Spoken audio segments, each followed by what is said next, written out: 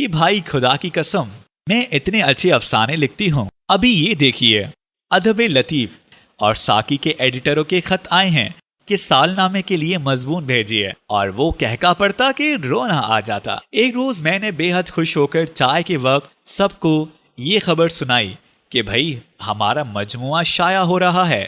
کسی کو یقینی نہ آئے۔ بھائی جان کے ایک دوست نے انتہائی سنجیدگی سے فرمایا، کتاب کے ساتھ ساتھ ایک شرح بھی چھپوا لیجیے تاکہ پڑھنے والوں کی سمجھ میں آ جائے کہ آپ نے کیا لکھا ہے۔ قصہ مختصر یہ کہ ہم سب اس قدر انٹلیکچوئل بن گئے کہ اوفو، ہمارا اپنا فلسفہ تھا، اپنی زندگی تھی، اپنا مخصوص ماحول، اپنی مصروفیتیں، اور زندگی بڑے سکون اور اطمینان سے گزر رہی تھی۔ ہم گھنٹوں ٹینس کھیلتے، کالج کے سوئمنگ پول میں تیرتے، کالج کے ڈراموں اور رقصوں کی مشق اور کی جاتی، اسکینڈل مانگرنگ ریڈیو پروگراموں کی ریہرسل کرتے، رات کو ابا جان کے ساتھ میں دیر تک اقبال کی شاعری اور دنیا جہاں کی باتوں پر بحث کرتی رہتی۔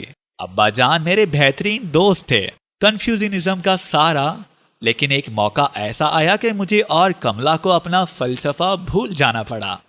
زندگی کے متعلق ہمارے اصول اور نظریے بالکل غلط اور بیکار ثابت ہوئے۔ ہم نے تجربہ نفس کے سارے تجربے پڑھ ڈالے، پر کچھ فائدہ نہ ہوا، کیونکہ نیلوفر کی نیلی آنکھوں میں آنسو جھلملا اٹھے۔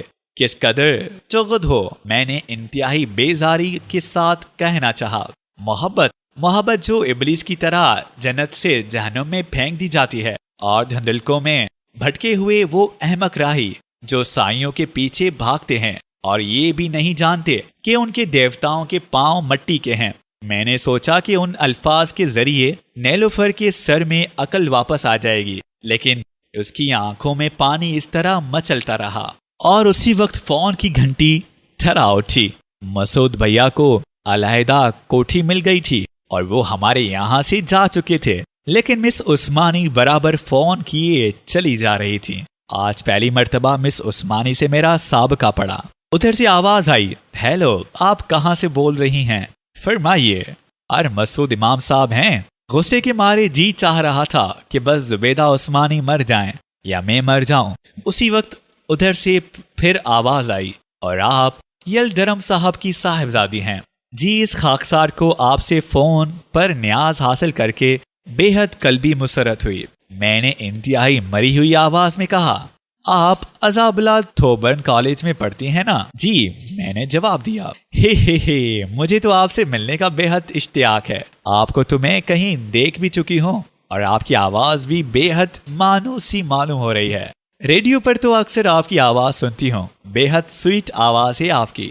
جی، میں نے ان کی رائے سے اتفاق کیا، لیکن ان کی بات ابھی ختم نہیں ہوئی تھی۔ اور وہ آپ کی بھائی، یعنی کہ وہ اس وقت گھر پر موجود ہیں؟ جی نہیں۔ میں نے فون بند کرنا چاہا، لیکن وہ پھر بولیں، کہاں گئے ہیں؟ دلکشا کلب تو نہیں؟ اوہو، تو ضرور عود جیم کھانے گئے ہوں گے۔ آج وہاں غوث محمد کا سیمی فائنل ہے، یا 76 منزل کلب انڈیا کافی ہاؤس تو آج نہ گئے ہوں گے؟ جی، میں نے جل بھن کر جواب دیا۔ میں کیا بتاؤں، آپ کو خود ہی معلوم ہے کہ انہیں کہاں کہاں پایا جا سکتا ہے۔ جی ہاں، واقعی یہ ہے مس عثمانی۔ میں نے کھنکار کر کہنا شروع کیا کہ مسعود صاحب کو کوتوالی لے جایا گیا ہے۔ جی ہاں، دراصل ان کے پیچھے وارنٹ نکلا ہے، کیونکہ وہ الہ آباد سے کلیکٹر کے یہاں کے چاندی کے چمچے چرا کر بھاگ گئے اور یہاں بھیس بدل کر گھوم رہے ہیں۔ وہ جوائنٹ میجسٹریٹ وغیرہ کچھ نہیں ہیں، بلکہ فیض آباد میں جوتوں کی دکان کرتے ہیں۔ اور مس عثمانی، بات یہ ہے کہ دوسرے سرے پر کھٹ سے ریسیور رکھ دیا گیا۔ مجھے ساری دنیا پر غصہ آ رہا تھا، نیلوفر اور زبیدہ عثمانی اور وہ سب جن کی عقلیں خراب ہو گئی ہیں۔ میں نے اپنے چاروں طرف پھیلی ہوئی جگمگاتی جاگتی بے وقوف دنیا کو دیکھا۔ سامنے درختوں کے اندھیرے کے پار کالج کے اونچے اونچے مرمری ایوانوں میں کرسمس کیرل گائے جا رہے تھے۔ سڑکوں پر شور مچاتی ہوئی لمبی لمبی چمکیلی موٹریں بھاگ رہی تھیں۔ ندی کے اس پار کافی ہاؤسوں کی فضائیں دیکھ رہی تھیں، اور نیلوفر اپنے ہاسٹل کے ڈرائنگ روم میں پیانو بجا رہی تھی۔ لیکن پھر دنیا کی حماقتوں اور کمزوریوں پر غصہ آنے کے بجائے مجھے ان بے وقوفوں سے ہمدردی سی ہو گئی، اور میں نے سوچا کیوں نہ ان چیزوں کو فراخ دلی سے دیکھا جائے، کیونکہ سوئمنگ پول کے اس کینڈل کلب میں ایک روز یہ انکشاف ہوا کہ سر رحمان کی جو نارنجی بالوں والی لڑکی لوریٹو کا نونٹ میں پڑھتی ہے، مسعود بھائی سے کرسمس میں اس کی شادی ہو رہی ہے۔ خداؤں کے یہ چھوٹے چھوٹے معصوم بچے رقصاں ساعتوں کے ساتھ ساتھ ناچتے ہوئے کھلے سبزہ زاروں میں نکل گئے، لیکن جب وہ ستارہ سحری کی کلیاں جمع کر کے واپس آئے تو انہوں نے جنگل کے دیوتاؤں کو وہاں نہ پایا۔ ریڈیو پر رقص کے نئے ریکارڈ بج رہے تھے اور بھائی جان نے جو آواز سکھائیں، ہم اس بے وقت موڈ میں تھے۔ کہا، آؤ بی بی تمہیں نئے معمول برآمدے کے فرش پر رقص کرنے لگے۔ ٹھیک سے قدم رکھو، بھائی جان نے ڈانٹا۔ وہ سکھاتے سکھاتے تھک گئے، لیکن میری سمجھ میں کچھ نہ آیا۔ پھر ایک دم سے انہیں کچھ یاد آ گیا۔ تمہاری دوست کا رومان کیسا چل رہا ہے؟ ہاں، اس پر خیال آیا۔ ابھی جب میں دفتر سے آ رہا تھا تو مسعود سر عزیز الرحمان کی پیکارڈ میں لاپلاس کی طرف جاتا نظر آیا تھا۔ میرا دل ڈوب سا گیا اور بھائی جان کہہ رہے تھے، بے ایمان کہیں کا، فلرٹ ہے بالکل۔ ارے کل اتوار ہے، مجھے میگزین سیکشن کی تیاری کرنی ہے۔ اور وہ برآمدے کے فرش پر سے کود کر برساتی میں رکھی ہوئی سائیکل پر بیٹھے اور پھاٹک سے باہر نکل گئے۔ میں انہیں سروں کے درختوں کے پیچھے اجل ہوتا ہوا دیکھتی رہی اور مجھے یاد آیا پانیر کی عظیم الشان امریکن وضع کی عمارت کے نیچے برساتی میں ہم نے پہلی مرتبہ مسعود بھائی کو دیکھا تھا، جو اسٹیشن سے سیدھے بھائی جان کے پاس آ گئے تھے اور وہاں سے ہمارے ساتھ گھر آئے تھے، اور خداؤں نے چپکے سے نیلوفر سے کہا تھا، یہ وہی ہے جس کے لیے زندگی منتصر تھی۔ اور نیلوفر سوچتی رہی، شہد کے جنگلوں کا دیوتا شفق زاروں میں شاید اب بھی موجود ہے۔ میرے اللہ، کس قدر شاعری کی حد تک احمقانہ خیال تھا۔ ایک بہت طویل راستہ ہے، اندھیرا اور خاموش، اور اس کے کناروں پر دور دور پرستان کے چھوٹے چھوٹے شہر جگمگا رہے ہیں، اور اس راستے کے اختتام پر کسی جگہ وہ اس کا منتظر ہوگا، لیکن اس کو کبھی یہ خیال نہیں آیا کہ وہ اگلے چلے جائے گی اور اس کے خواب پیچھے پڑے رہ جائیں گے۔ اور ڈوٹس فون پر کہہ رہی تھی، اینی، نیلوفر کی پتنگ کٹ گئی۔ بھائی خدا کے لیے چپ رہو، میں نے اکتا کر کہا۔ وہ بولتی رہی، نکہت رحمان کی شادی 23 دسمبر کو ہو رہی ہے، بتاؤ کیا پہنیں گے؟ میں تو پہلے ٹشو کی ساڑی پہنوں گی، اور کملا سرخ مدراسی ساڑی پہن رہی ہے، اور پھر ہم دیر تک کپڑوں اور زیوروں کے متعلق طے کرتے رہے۔ نیلوفر پیانو کے پردوں پر زور سے انگلیاں پٹک کر کھڑی ہو گئی۔ تم یہی کہو گی نا کہ کیا حماقت ہے؟ تمہارا یہ فلسفہ کہ دنیا کی ہر بات حماقت ہے، سب سے زیادہ عقل مند بس آپ ہی ہیں۔ میں تھک گئی ہوں اس فلسفے سے تمہارے۔ یہ تو ہے، میں نے کہا، ایک بزرگوار کا جنہیں آپ نے کہیں بچپن میں دیکھا تھا، اپنے خیالوں میں آپ نے ایک انتہائی رومانٹک کردار بنا لیا، اور اب ان کی شادی آپ سے نہیں بلکہ کسی اور لڑکی سے ہو رہی ہے، یعنی ایک بہت ہی میٹر آف فیکٹ واقعہ۔ لیکن ریڈیو پروگرام پر وہ پرانا نغمہ بجتا رہا۔ میں نے خواب میں دیکھا کہ میں مرمری ایوانوں میں رہتی ہوں، اور میں نے محسوس کیا کہ میں واقعی تھک گئی ہوں۔ اسے کس طرح یقین دلاؤں کہ یہ سب کچھ سچ مچ کی حماقت ہے؟ وہ کیوں نہیں دیکھتی کہ ہم سب اپنے آپ سے کس قدر مطمئن اور خوش ہیں؟ اس کے چاروں طرف پھیلی ہوئی دنیا جو خواب نہیں دیکھتی، کیسی پرسکون اور کانے ہے۔ سوتے ہوئے بوڑھے، روتے ہوئے بچے، بارش کے بعد کا آسمان، موسم خزاں کے ویران راستے، دریچے کے نیچے بکھرے ہوئے زرد اور سرخ پتے، گرما کی راتوں میں آتش دان کے پاس قہوے کی دل نواز بھاپ اور دوستوں کے کہکے۔ مگر نیلوفر نہ سمجھ سکی اور ریڈیو گرام چیختا رہا۔ پھر مجھے ریورٹ بروک کی ایک نظم یاد آ گئی۔ خداؤں سے انتقام لینے کے لیے وہ ان کے آتشیں تخت کے قریب گیا، لیکن وہاں پہنچ کر اس نے دیکھا کہ جنت کے سارے ایوان خالی پڑے ہیں، اور فضاؤں میں صرف ایک آواز باز گشت کی گونج تیر رہی تھی، اور بارگاہ خداوندی میں گھاس اگائی تھی، اور خالی تخت کے چاروں طرف ہوا کا ایک بھولا بھٹکا جھونکا کاہلی سے منڈلا رہا تھا، جس سے ایوانوں کے پردے آہستہ آہستہ ہل رہے تھے، اور ہوا کے اس جھونکے نے مرے ہوئے خداؤں کی خاکستر خلائے بے کرام میں منتشر کر دی تھی۔ کتنی جلدی یہ سب کچھ ختم ہو گیا، اور جب سرما کی اس جگمگاتی ہوئی شام کے اختتام پر شادی کے 8 ہوم کے بعد ہم لاپلاس سے واپس آ رہے تھے تو دفعتاً میں نے محسوس کیا کہ زندگی کے راستوں کی کندیلیں بجھ گئی ہیں اور ستارے دھندلے پڑ گئے ہیں اور وہ واقعی اکیلی رہ گئی ہے، اور ہمارے قریب سے بارش کے چھینٹے اڑاتی سر عزیز الرحمان کی پیکاٹ تیزی سے گزر گئی، اور ہم نے دیکھا کہ وہ دونوں اپنے نئے گھر، اپنی نئی زندگی کی طرف جا رہے تھے، اور کار مال پر پڑے ہوئے قہرے میں کھو گئی، اور میں نے خود کو دھوکہ دینے کی کوشش کرتے ہوئے پھر دعا مانگی کاش وہ سمجھ جائے، اور اس نے مڑ کر دیکھا۔ اس کا خیال تھا کہ محبت گرتی پڑتی اس کے پیچھے بھاگتی آ رہی ہے، لیکن وہاں پر صرف ستاروں کا دھندلکا تھا اور سرما کی بارش کے ٹھنڈے قطرے تھے اور قہر آلود برفانی ہوائیں تھیں، کیونکہ محبت کب کی مر چکی تھی۔ اور اس نے کہکا لگا کر اپنے پرانے انداز میں کہا، ٹھہرو بچیو، ڈورس، اینی، کملا وملا، مہر جبین، میں تم سب کے ساتھ کافی ہاؤس آ رہی ہوں۔